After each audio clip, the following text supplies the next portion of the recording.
I think the culture of hip hop has changed to a certain degree, you know.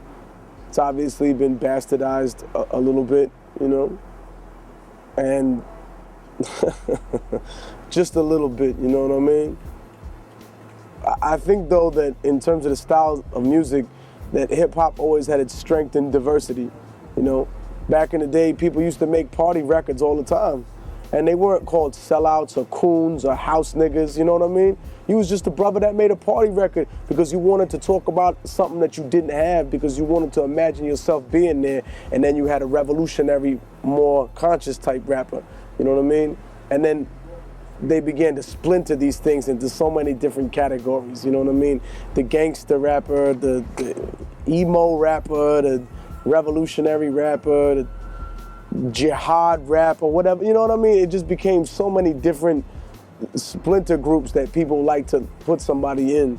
So I think in terms of how it's marketed, it became a nightmare for the industry, and they decided to do the only thing they thought they could do, which is just completely rip the politics out of it, you know what I mean? Unless it was in some sort of really kind of downplayed, emasculated way that was non-threatening to people.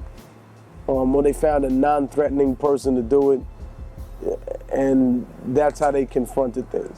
Whereas anytime they really had people that continuously did it, eventually they made sure that that was marginalized or kept off, or they picked certain members of the group to try and demonize, you know? So that's what it is. I mean, I think you could be an independent artist and still get, you know, treated unfairly. I think you could be signed to independent. In fact, I know for a fact there are independent labels that rob their artists, or that give you screwed up statements, or that withhold things, you know what I mean? That's why I'm by myself right now. I don't have no other business with no other people but me and my distributor, and that's the way I like to keep it. You know, just because you're independent don't mean that all of a sudden is gonna guarantee your success. Just because you're independent doesn't mean that you are going to bypass some of the pitfalls that the major labels have, you know? It just means there's 10 times more work for you to do. And if you're up for that, then you'll be successful. If you're disciplined, then you'll be successful.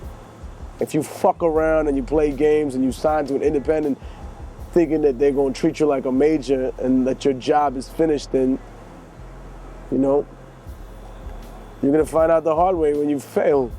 Third World is in stores now, and I appreciate all the times that people have gotten the record and burned it off the internet and still come to support me because they appreciate the message and the music.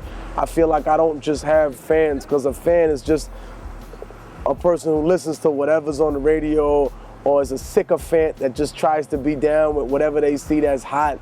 But I have true supporters that I feel like I have people that listen to me not only because they like the rhyme style and the aggressive nature of the music, but because they like the message in it, because it represents our people correctly, it represents the hood correctly.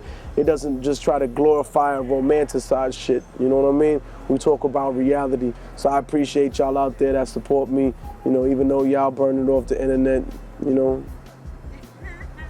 Thanks, motherfucker.